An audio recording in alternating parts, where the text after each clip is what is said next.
Atos dos Apóstolos, capítulo 13. Na igreja que estava em Antioquia havia alguns profetas e doutores, a saber, Barnabé e Simeão, chamado Níger, e Lúcio Cirineu, e Manaém, que fora criado com Herodes o tetrarca, e Saulo. E servindo eles ao Senhor e jejuando, disse o Espírito Santo: Apartai-me a Barnabé e a Saulo para a obra que os tenho chamado. Então, jejuando e orando e pondo sobre eles as mãos, os despediram. E assim estes, enviados pelo Espírito Santo, desceram a Seleucia e dali navegaram para Chipre. E chegados a Salamina, anunciavam a palavra de Deus nas sinagogas dos judeus e tinham também a João como cooperador. E havendo atravessado a ilha até Pafos, acharam um certo judeu mágico, falso profeta, chamado Bar-Jesus, o qual estava com o procônsul Sérgio Paulo, homem prudente. Este, chamando a si Barnabé e Saulo, procurava muito ouvir a palavra de Deus. Mas Elimas, o encantador, resistia-lhes, porque assim se interpreta o seu nome, procurando apartar da fé o procônsul. Todavia Saulo, que também se chama Paulo, cheio do Espírito Santo, fixando os olhos nele, disse: Ó filho do diabo, cheio de todo engano e de toda malícia, inimigo de toda justiça, não cessarás de perturbar os retos caminhos do Senhor? Eis aí, pois, agora contra ti a mão do Senhor, e ficarás cego, sem ver o sol por algum tempo. E no mesmo instante a escuridão e as trevas caíram sobre ele, e andando à roda buscava quem o guiasse pela mão. Então o procônsul, vendo o que havia acontecido, creu maravilhado da doutrina do Senhor. E partindo de Pafos, Paulo e os que estavam com ele chegaram a Perge da Panfilha. Mas João, apartando-se deles, voltou para Jerusalém. Eles, saindo de Perge, chegaram a Antioquia da Pisídia e, entrando na sinagoga num dia de sábado, assentaram-se. Depois da lição da lei dos profetas, lhes mandaram dizer os principais da sinagoga: Homens e irmãos, se tendes alguma palavra de consolação para o povo, falai. Levantando-se Paulo e pedindo silêncio com a mão, disse: Homens israelitas e os que temeis a Deus, ouvi.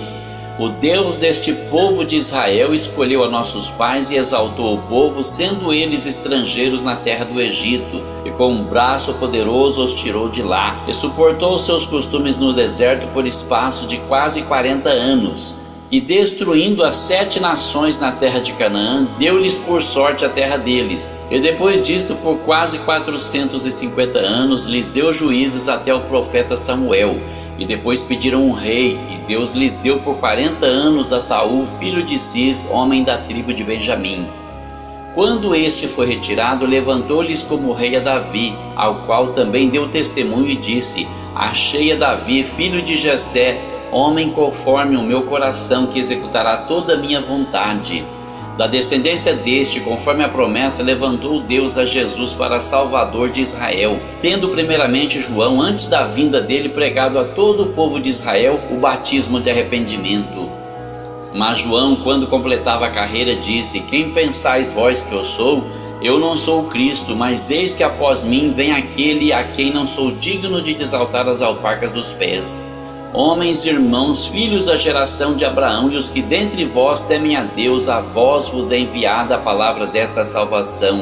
Por não terem conhecido a este, os que habitavam em Jerusalém, os seus príncipes condenaram-no, cumprindo assim as vozes dos profetas que se leem todos os sábados. E embora não achassem alguma causa de morte, pediram a Pilatos que ele fosse morto. E havendo eles cumprido todas estas coisas que dele estavam escritas, tirando-o do madeiro, o puseram na sepultura. Mas Deus o ressuscitou dentre os mortos, e ele por muitos dias foi visto pelos que subiram com ele da Galiléia a Jerusalém, e são suas testemunhas para com o povo.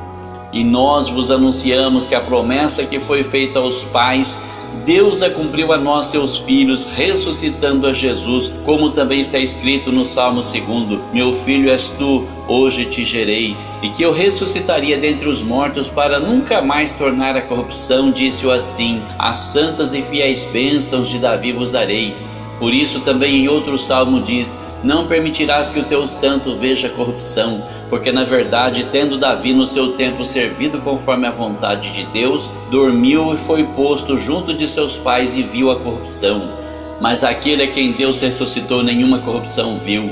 Seja-vos, pois, notório, homens e irmãos, que por este se vos anuncia a remissão dos pecados, e de tudo que pela lei de Moisés não pudesse ser justificados, por ele é justificado todo aquele que crê.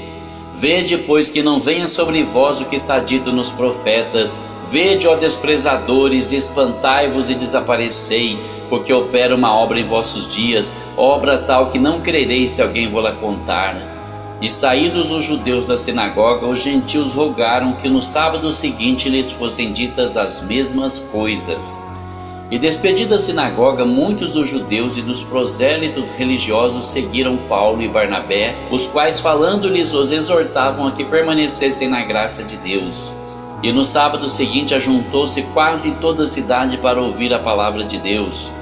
Então os judeus, vendo a multidão, encheram-se de inveja e blasfemando contradiziam o que Paulo falava. Mas Paulo e Barnabé, usando de ousadia, disseram: era mister que a vós se vos pregasse primeiro a palavra de Deus, mas visto que a rejeitais e não vos julgais dignos da vida eterna, eis que nos voltamos para os gentios, porque o Senhor assim nos mandou: eu te pus para a luz dos gentios, a fim de que sejas para a salvação até os confins da terra. E os gentios, ouvindo isto, alegraram-se e glorificavam a palavra do Senhor, e creram todos quantos estavam ordenados para a vida eterna. E a palavra do Senhor se divulgava por toda aquela província. Mas os judeus incitaram algumas mulheres religiosas e honestas e os principais da cidade, e levantaram perseguição contra Paulo e Barnabé, e os lançaram fora dos seus termos. Sacudindo, porém, contra eles o pó dos seus pés, partiram para Icônio. E os discípulos estavam cheios de alegria e do Espírito Santo.